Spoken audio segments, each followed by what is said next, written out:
Hello everyone, Skystriker here, back with Stanley Parable Deluxe Edition. Now we're going to just hop right in, because I actually did have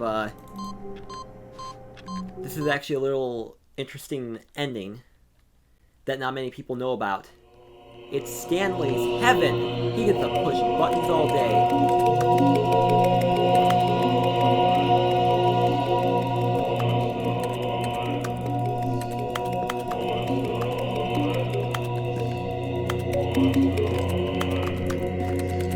Very fun, right? It's a very good thing if you want something to fidget with. But anyways, let's get to the actual thing we were gonna do in this episode, and that is the when Stanley came to a set of two open doors. This was not the correct way to the meeting room, and Stanley knew it perfectly well. Perhaps he wanted to stop by the employee lounge first, just to admire it. Wow, yes, this room. But eager to get back to business, Stanley took the first open door on his left. So, I don't know if there's going to be any more Stanley was so bad at following directions, it's incredible he wasn't fired years ago. I don't know if there's going to be any more content after this, but I'll have to look that up to see if I missed anything, and if not, we'll go look at the achievements, see if we can get anything else in this time span. And this should be the last video I'll be doing on the Stanley Parable. Look, Stanley, I think perhaps we've gotten off on the wrong foot here. I'm not your enemy, really, I'm not. I realize that investing your trust in someone else can be difficult, but the fact is that the story has been about nothing but you all this time. There's someone you've been neglecting, Stanley. Someone you've forgotten about. Please, stop trying to make every decision by yourself. Now, I'm not asking for me. I'm asking, this is it, Stanley. Your chance to redeem yourself. To put your work aside. To let her back into your life. Carolyn! She's been I need waiting. to let you back. Oh, hold. Carolyn, I need to let you back in my life. Me, Cave Johnson. I don't know the relationship between Carolyn and Cave Johnson. I think it was just I think she was just his assistant. That's her, Stanley. You need to be the one to do this. To reach out to her. If you can truly place your faith in another, then pick up the phone. As Stanley picked up the phone, a white light engulfed him, filling him not just with radiance, but with hope. Hope for a life reunited one... Wait. Oh, goodness. Stanley, did you just unplug the phone? Yes. No, that wasn't supposed to be a choice. How did you do that? You actually chose incorrectly? I didn't even know that was possible. Let me double check. No, it's definitely here, clear as day. Stanley picks up the phone. He's taken to his apartment where he finds his wife, and the two pledge themselves to one another. You Music filthy comes liar. In, fade to white, roll credits. Not picking up the phone is actually somehow an incorrect course of action. How is that even possible? None of these decisions were supposed to mean anything. I don't understand. How on earth are you making meaningful choices? What did you... Wait a second. Did I just see... No, that's not possible. I can't believe it. How had I not noticed it sooner? You're not Stanley. You're a real person. I can't believe I was so mistaken. This is why you've been able to make correct and incorrect choices. And to think I've been letting you run around in this game for so long. If you'd made any more wrong choices, you might have negated it entirely. It's as though you completely ignored even the most basic safety protocol for real-world decision-making. Or did you not grasp the severity of the situation? Well, I won't have that kind of risk on my watch. I'm going to stop the game for a moment so we can educate you properly on safe decision-making in the real world. Please observe this helpful instructional video. Choice. It's the best part of being a real person. But if used incorrectly, can also be the most dangerous. For example, in this scenario, a hypothetical real person named Rupert has a choice. He could invent a machine that eliminates food shortages across the world to make life better for all people. Or he could spend years of hard work forgetting how to read. Which choice would you make? Remember that unlike here, the real world makes sense, and at no time should you make a choice that does not conform to rational logic. If you find yourself speaking with a person who does not make sense, in all likelihood, that person is not real. Allow the person to finish their thought, then provide an excuse why you cannot continue talking. Turn to a partner and practice saying, "My goodness, is it 4:30? I'm supposed to be having a back, sack, and crack." Excellent. Making choices on a regular basis is the best part to a healthy decision-making process. Most medical professionals recommend making at least 8 choices per day. Do you make more than 8? Less? And finally, if you begin to wonder if your choices are actually meaningful and whether you'll ever make a significant contribution to the world, just remember that in the vast infiniteness of space, your thoughts and problems are materially insignificant, and the feeling should subside. At this time, your instructor will guide you in an exercise to test and reinforce the material covered in this video. Yeah, wow. Welcome back. You may have noticed that this room has begun to deteriorate as a result of narrative contradiction. But not to worry. Now that you're properly informed on good decision-making, we're going to revisit a choice you made just a few minutes ago and see what the correct thing to do would have been. This way, please. Nah, I'm gonna stay in here.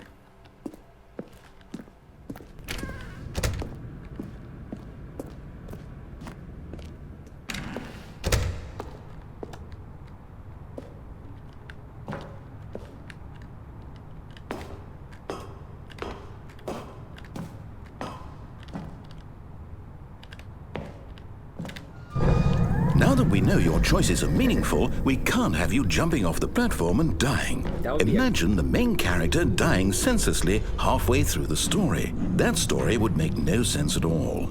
We just need to get you home as soon as possible before the narrative contradiction gets any worse. I actually wonder, unfortunately, could you fall off a it seems platform this in place ending? is not well equipped to deal with reality. And if you did, what would happen? Because I know you can do no-clip commands, but of course not in this game because they don't have commands.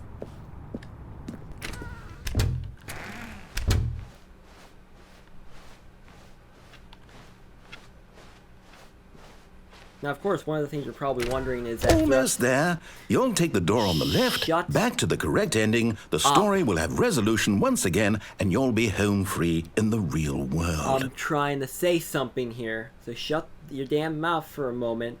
Anyways, as I was saying, is that probably one of the reasons I haven't been... I haven't really cut barely anything out, if at all, from these videos is because, well... the amount of videos I had to keep, like, moving, and the ones I have to edit, these ones are just easier not to edit. So I can just leave them how they are, and you can just see how the story plays out completely, because I think that's what a lot of people have been doing anyways on these, so... Now remember, all you need to do is behave exactly as Stanley would. That means choosing responsibly and always putting the story first. I'm quite sure you'll be up to the task. Just follow my lead and you'll be fine. All right. When Stanley came to a set of 2 open doors, he entered the door on his left. I'm sorry, but but my left is my right. No! Why did you do that? Quickly, hurry back in the other direction. Perhaps we're not too late. No, we're too late. You can see that those are off. And watch this. I derailed your story. Oh, it's ruined. I can't believe, after everything we talked about, that my story, you've destroyed my work. Why? For what? What did you get out of that? What did you think was so special about seeing the game undone, left here like so much garbage? It's worthless now. And what am I supposed to do? Even if there were a way to continue, would it be worth it? To know that my story is now incorrect? How can I go back to that? I can't erase that knowledge. I'll have to live with it forever, reliving its impossibility forever. I couldn't live that way. Is it better to shut the game down entirely? To willingly destroy all of my work? I don't know. What's the answer? What do I do? What do I do? What do I... No, I have to. I have to shut the game down. I have to. I have to.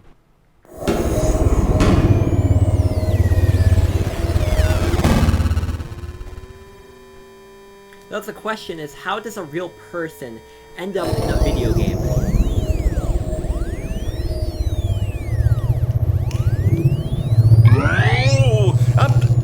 I'm here. I'm still here. Here in this pile of rubbish. With you. You. Who thought you were so clever. Now look where we are. My entire game is destroyed.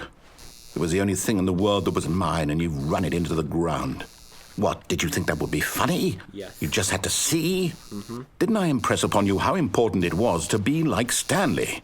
He actually knows how to do what I tell him to. He understands that if I say to do something, there's a damn good reason for it. That thought hadn't even occurred to you, had it? That there's a world outside of you? You're a child. Well, maybe mentally, but... My story.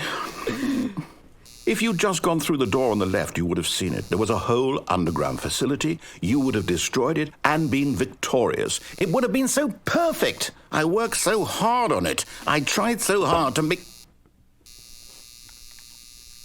behave exactly as Stanley would. That means choosing responsibly and always putting the story first. I'm quite sure you'll be up to the task. Just follow my lead and you'll be fine. All right.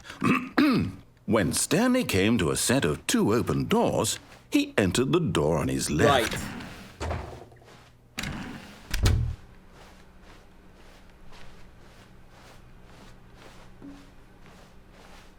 Yet there was not a single person here either. Feeling a wave of disbelief, Stanley decided to go up to his boss's office, hoping he might find an answer there. Coming to a staircase, Stanley walked upstairs to his boss's office. This isn't my boss's office. Stepping inside his manager's office, Stanley was once again stunned to discover not an indication of any human life. Shocked, unraveled, Stanley wondered in disbelief who orchestrated this, until he saw the door with a voice receiver next to it. Surely behind this door lay all the answers to his questions. And beyond all probability, he knew the passcode. He had seen it on his boss's computer just last week. Nightshark 115. Was this the code to open the door? Would it still work? There was only one way to find out. Stanley had been trained never to speak up, but now he would draw from within himself the courage to face the unknown. He drew a sharp breath and then spoke the code. Nightshark 115. Was that right? Was that right, Mr. Narrator? Stanley spoke the code. Nightshark 115. Oh, I'm sorry. He spoke it into the receiver, right there on the wall. Shut it. Nightshark 115. I'm sorry, is there a problem? You didn't mishear me, did you?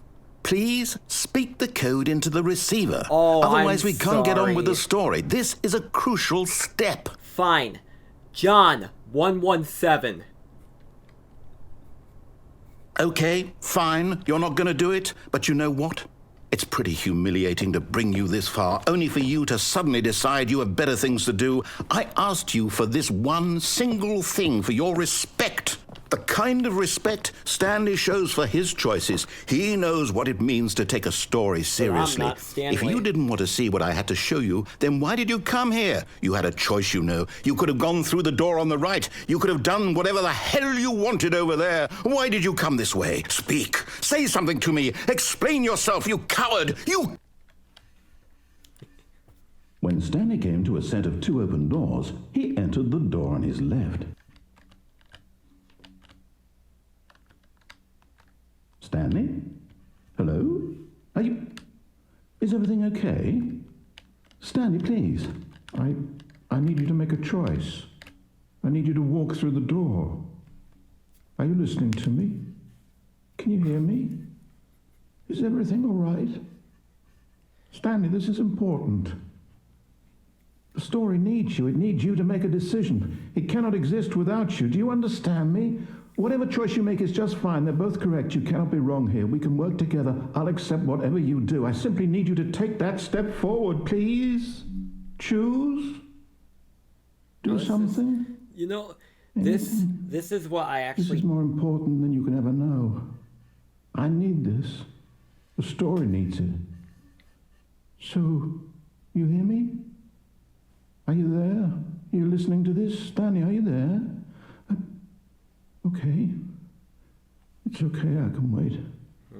You need time to decide. Time to make sure your choice is correct. That is the best choice. That's all right. I'll wait for you to decide what's the right thing to do. Take as much time as you need. Alright then. Anyways, this was the Stanley Parable Ultra Deluxe Edition. This is the final episode I'm doing on it. So if you liked the video, make sure to comment down below what you thought of it. Thank you so much for watching, and I will see you in the next one.